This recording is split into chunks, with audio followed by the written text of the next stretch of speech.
Hi అండి, నమస్తే. నేను మీ Lakshmi. Welcome to Lakshmi kitchen. ఈరోజు మన వీడియోలో ఆనియన్ అండ్ క్యారెట్ ఫ్రై ఎలా చేసుకోవాలో చూద్దామండి. చాలా సింపుల్గా చాలా టేస్టీగా ఉంటుంది.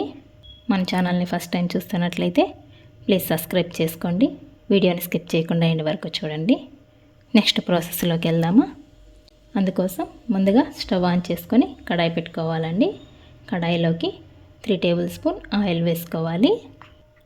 ఆయిల్ బాగా హీట్ అయిన తర్వాత నెక్స్ట్ ఇందులోకి 1 టేబుల్ స్పూన్ శనగపప్పు మినపప్పు వేసుకుంటున్నాను. 1/2 టేబుల్ స్పూన్ జీరా వేసుకుంటున్నానండి. ఇవి కొద్దిగా ఫ్రై చేసుకుందాం. నెక్స్ట్ ఇందులోకి కచ్చాపచ్చా దంచుకున్న వెల్లుల్లి వేసుకుంటున్నానండి. నేను వెల్లుల్లి పొట్టు తీయకుండా అలాగే వేసేసుకుంటున్నాను. పొట్టు తీసుకొని వేసుకుంటే ఎక్కువ ఫ్రై అయిపోతాయండి, తినడానికి టేస్ట్ అంత బాగోదు. ఇలా ఒకసారి మీరు ట్రై చేయండి, చాలా బాగుంటుందండి. తినేటప్పుడైతే వెల్లుల్లి తినడానికి చాలా టేస్టీగా ఉంటుంది. నెక్స్ట్ ఇందులోకి సన్నగా కట్ చేసి పెట్టుకున్న క్యారెట్ వేసుకుంటున్నానండి. ఇలా చిన్న ముక్కలుగా కట్ చేసుకుంటే మనకు త్వరగా కూడా ఫ్రై అయిపోతాయి. మనం వాటర్ కూడా ఏమీ యాడ్ చేయాల్సిన అవసరం లేదండి. మనకు ఆవిరికే బాగా మెత్తగా సాఫ్ట్గా ఉడికిపోతాయి. ఇదంతా కూడా ఒకసారి కలుపుకుందామండి. నెక్స్ట్ ఇందులోకి మన టేస్ట్కి తగ్గ సాల్ట్ వేసుకుందాం. మళ్ళీ కూడా అంతా కూడా ఒకసారి కలుపుకొని క్లోజ్ చేసుకొని మంటని లో ఫ్లేమ్లో పెట్టుకొని ఉడికించుకుందాం. మధ్య మధ్యలో ఓపెన్ చేసుకుంటూ కలుపుతూ ఉడికించుకోవాలండి. చూడండి, ఇలా మీకు వీడియోలో చూపిస్తున్న విధంగా ఇలా అంతా కూడా మధ్య మధ్యలో ఓపెన్ చేసుకుంటూ క్లోజ్ చేస్తూ క్యారెట్ అంతా కూడా సాఫ్ట్గా అయ్యేంతవరకు ఉడికించుకోవాలి. చూడండి, చాలా సాఫ్ట్గా ఉడికిపోయాయి కదా.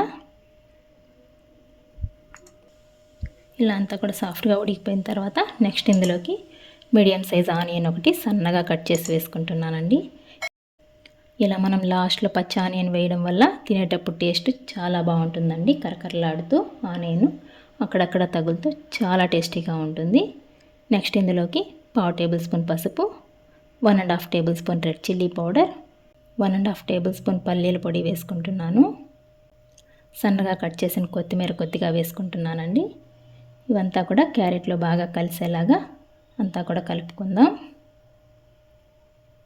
ఇప్పుడు ఒకసారి టేస్ట్ చెక్ చేసుకుందామండి. అన్నీ కరెక్ట్గా సరిపోయాయండి. ఇప్పుడు స్టవ్ ఆఫ్ చేసుకొని సర్వింగ్ ప్లేట్లో తీసుకొని సర్వ్ చేసుకుంటే ఎంతో టేస్టీ అయిన క్యారెట్ అండ్ ఆనియన్ ఫ్రై అయితే రెడీ అయిపోయింది. ఇలా చేసుకున్న ఈ ఫ్రైని మనకు రైస్లోకి కానీ చపాతీకి కానీ తీసుకున్నామంటే చాలా టేస్టీగా ఉంటుందండి. మీరు ఒకసారి ట్రై చేయండి. మీకు ఎలా వచ్చిందో కామెంట్ చేయండి.